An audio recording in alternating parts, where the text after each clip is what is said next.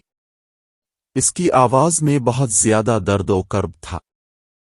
گانا کون سی زبان میں تھا مجھے سمجھ نہیں آ رہا تھا، لیکن تھا ہی بڑا متاثر کن۔ میں اس کے پیچھے پیچھے چلتا رہا۔ اس نے اپنا چہرہ ہیٹ میں چھپا رکھا تھا۔ وہ منحوس کمبل پوش اب تک نہیں دکھائی دیا تھا۔ ہمیں چلتے چلتے کافی دیر ہو چکی تھی۔ تھوڑی دیر کے بعد ہم ایک ایسی جگہ پہنچ گئے جہاں چاروں اطراف سرخ رنگ کے پہاڑ تھے اور اس کی زمین بھی سرخ رنگ کی تھی۔ فضا میں عجیب سا دھواں پھیلا ہوا تھا جس کا رنگ سفید تھا۔ حیرت انگیز بات یہ تھی کہ اس دھوئیں کے آر پار سب کچھ دکھائی دے رہا تھا۔ ہم کافی دیر تک آگے بڑھتے ہی رہے۔ سردی کا احساس بڑھتا ہی جا رہا تھا، پھر ایک ایسی جگہ پہنچ کر رک گئے جہاں ایک بڑی دلدل نظر آ رہی تھی۔ وہ سیاہ پوش مجھ سے ایک قدم آگے تھا۔ اچانک میں نے اس دشمن جاں کو دیکھا جو کہ جھومتی ہوئی میری طرف آ رہی تھی۔ ہاں، یہ نائلہ تھی۔ اس کی آنکھیں سرخ تھیں۔ ایسا لگتا تھا کہ اس نے شراب کے پیگ چڑھا لیے ہوں۔ وہ دلدل کے پاس پہنچ کر رک گئی۔ سیاہ پوش نے نائلہ نے دیکھ کر اپنی ہیٹ اتار دی۔ اس کو دیکھتے ہی میں اچھل پڑا۔ میری آنکھیں حیرت سے کھلی کی کھلی رہ گئیں۔ یہ وہی کمبل پوش تھا جو کہ نہایت مکروہ اور گندا تھا، لیکن اس وقت بڑے ہی صاف ستھرے لباس میں ملبوس تھا۔ دیوی ماں، میری مدد کر، تیرا یہ سیوک تیری بلی لے کر آ گیا ہے، تو اپنے اس سیوک پر کرم فرما، اس کی مدد فرما، سالوں کی منو کامنا پوری فرما، اس کی بلی قبول فرما۔ اتنا کہہ کر وہ سجدے سے اٹھ کھڑا ہوا۔ پھر وہ سیدھا میری طرف آ گیا۔ میں ششدر کھڑا اس کو دیکھ رہا تھا۔ اس سے الفاٹینی والی بدبو بھی کم تھی۔ نائلہ تنویمی عمل کے زیر اثر اس دلدل کے سامنے آ کر کھڑی ہو گئی۔ وہ یوں جھوم رہی تھی جیسے اس پر بہت زیادہ نشہ سوار ہو۔ کمبل پوش سیاہ پوش نے نہ جانے کہاں کالی دیوی کا ایک سیاہ مکروہ قسم کا بت نکالا اور دلدل کے سامنے رکھ دیا۔ بت کا سائز ایک بڑی بوتل جتنا تھا۔ بت کو دلدل کے سامنے رکھ کر وہ سجدے میں گر پڑا۔ نہ جانے کون سی اس کی مراد تھی جس کے لیے یہ میرے پیچھے پڑا تھا۔ یہ لے اپنا بدلہ لے لے، مار ڈال اس ہرجائی کو، ویسے بھی اس کو زندہ رہنے کا حق نہیں۔ اس نے میری طرف منجر بڑھاتے ہوئے سخت لہجے میں کہا، ون نہیں، اس کا گناہ ایسا تو نہیں جس پر اس کو موت کی سزا دی جائے۔ میں نے خوف اس کا گناہ آلف ہے جس پر اس کو موت کی سزا دی جائے۔ میں نے خوف سے کہا، یہ تو کرنا ہوگا تجھے۔ وہ مسکرایا، ساتھ ہی اس نے مجھے تیز نظروں سے گھورنا شروع کر دیا۔ اس کی چھوٹی چھوٹی سی مکروہ آنکھوں سے برقی رو نکل کر مجھ میں منتقل ہو گئی۔ اب میں پوری طرح سے اس کی نگاہوں کے سحر میں تھا۔ میں منجر لے کر اس کی طرف بڑھا۔ میں دنیا کا پہلا انسان ہوں گا جس نے اپنے ہاتھوں سے اپنی محبت کا قتل کیا ہوگا۔ نائلہ کے گلے پر خنجر پھرتے ہی اس کے حلق سے ایک دل خراش چیخ نکلی اور بہت سا خون نکل کر اس دلدل میں گرنے لگا۔ نائلہ تیورا کر زمین پر گری اور تڑپنے لگی۔ اپنی محبت کو تڑپتے ہوئے دیکھ کر میرا دل خون خون ہو گیا۔ نائلہ کو مرتا دیکھ کر اس مردود کے ہونٹوں پر بڑی پر اس رسی مسکراہٹ دوڑ گئی۔ دبلی پوری ہوئی۔ دلدل میں ہاتھ ڈال کر میری چیز باہر نکال دے جس کی مجھے سخت ضرورت ہے، اس نے مجھے حکم دیا۔ میں نے فوراً ہی دلدل میں ہاتھ ڈال دیا۔ ہاتھ ڈالتے ہی ایک ٹھوس چیز سے میرا ہاتھ ٹکرایا۔ اچانک ایک تیز قسم کی مردانہ شیخ سے میرا ہاتھ لرز گیا اور وہ چیز میرے ہاتھ سے نکال گئی۔ میں فوراً ہی اٹھ کھڑا ہوا۔ جیسے ہی میں اٹھا، مجھے کسی نے زوردار دھکا دیا۔ میں نے اس پر اسرار شخص کے آنکھوں میں مایوسی دیکھی اور پھر میری آنکھ کھل گئی تو گویا یہ سب خواب تھا۔ وہ کمبل پوش مردو دال میرے اعصاب پر اس قدر سوار تھا کہ اس نے خوابوں میں بھی میرا پیچھا نہیں چھوڑا تھا۔ میرے حواس میرا ساتھ چھوڑ چکے تھے۔ جب میرے حواس بحال ہوئے تو میری نظر گھڑی پر پڑی۔ صبح کے 5 کا وقت تھا۔ نہ جانے کیوں میرا دل کہہ رہا تھا کہ یہ سب خواب نہیں۔ اچانک میری نظر اپنے سیدھے ہاتھ پر پڑی۔